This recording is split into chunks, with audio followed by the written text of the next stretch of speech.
Ooh. Ah. Oh.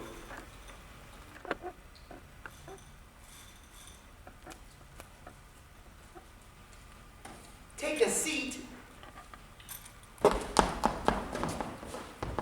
Is this your first job? Yes, Doctor. I have to ask you a few questions. Write them down in English, please. Who is your father? Put that at the head of the page. And now the reply, immediately underneath for quick reference. I've no idea who my father was. I'd better be frank, Miss Barclay. I can't employ you if you're in any way miraculous. It would be contrary to established practice. You did have a father. Oh, I'm sure I did. My mother was frugal in her habits, but she'd never economized unwisely.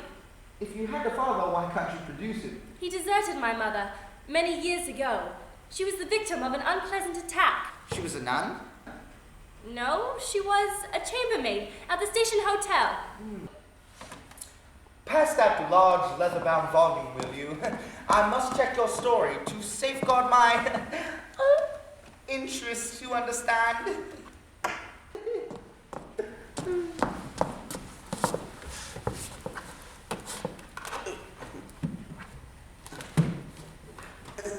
The Station Hotel. Ah, here we are.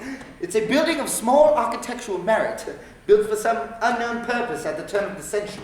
It was converted into a hotel by public subscription.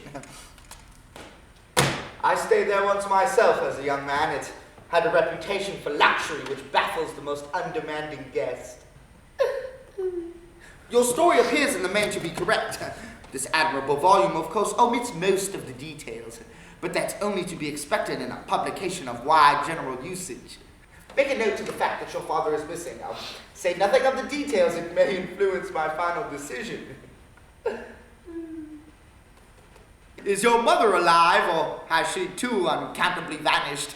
Be careful, that's a trick question. You may lose marks on your final scoring. I haven't seen my mother for many years. I was brought up by Mrs. Barclay.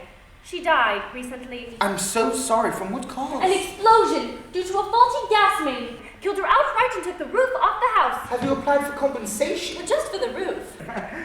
Were there no other victims of the disaster? Yes. A recently erected statue of Sir Winston Churchill was so badly injured that the special medal has been talked of. Parts of the great man were actually found embedded in my stepmother. Which parts? I'm afraid I can't help you there. I was too upset to supervise the funeral arrangements, or indeed to identify the body. Surely the Churchill family did that. Yes, they were most kind. You've had a unique experience, my dear. It's not everyone who has their stepmother assassinated by a public utility.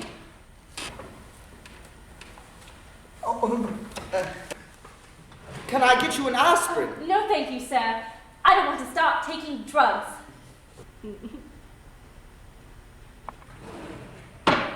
Your caution does you credit, my dear.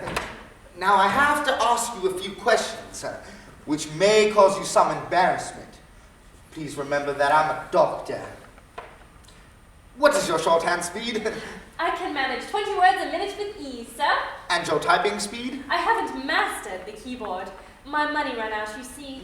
Perhaps you have other qualities which aren't immediately apparent. Can you remove your stockings? I wish to see what effect your stepmother's death had upon your legs. Isn't this rather unusual, Doctor? Have no fear, Miss Barclay. What I see before me isn't a lovely and desirable girl. It's a sick mind in need of psychiatric treatment. The body is of no interest to a medical man. A woman once threw herself at me. I needn't tell you this is spoken in confidence. She was stark naked. She wished me to misbehave myself, and, all I was conscious of was that she had a malformed navel. That's how much notice I take of women's bodies. Please forgive me, Doctor. I wasn't meaning to suggest that your attentions were in any way improper.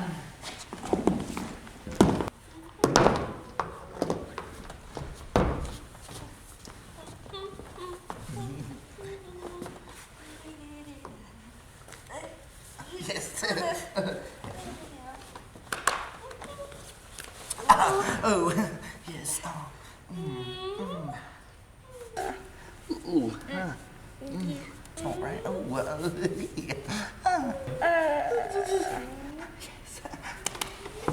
As I thought, you've a feeble condition of the calves. It's quite wise for you to have a checkup. Undress. I've never undressed in front of a man before. I shall take account of your inexperience in these matters. I couldn't allow a man to touch me while I was unclothed. I shall wear rubber gloves, Miss Barclay. How long would I have to remain undressed? If your reactions are normal, you should be on your feet in next to no time. I'd like another woman present. Is your wife available? Mrs. Prentice is attending a more than usual lengthy meeting of her coven. I'm afraid she won't be back until this evening. I could wait until then. I haven't the patience, my dear. I have a natural tendency to rush things, something my wife has never fully understood. But I won't trouble you with the details of my private life till you're dressed. Put your clothes on this, then lie on the couch. What is Mrs. Prentice like, Doctor? I've heard so many stories about her. My wife is a nymphomaniac. Consequently, like the Holy Grail, she's ardently sought after by young men. I married her for her money, and upon discovering her to be penniless, I attempted to throttle her. A mental aberration for which I've never forgiven myself. Needless to say, our relationship has been delicate ever since. Poor Dr. Prentice, how trying it must be for you. I wish there was something I could do to cheer you up. Well, my dear, if it'll give you any pleasure, you can test my new contraceptive device. I'll be delighted to help you in any way I can, Doctor. Lie on the couch with your hands behind your head and concentrate on the closing chapters of your favorite work of fiction. The rest may be left to me. Who are you talking to?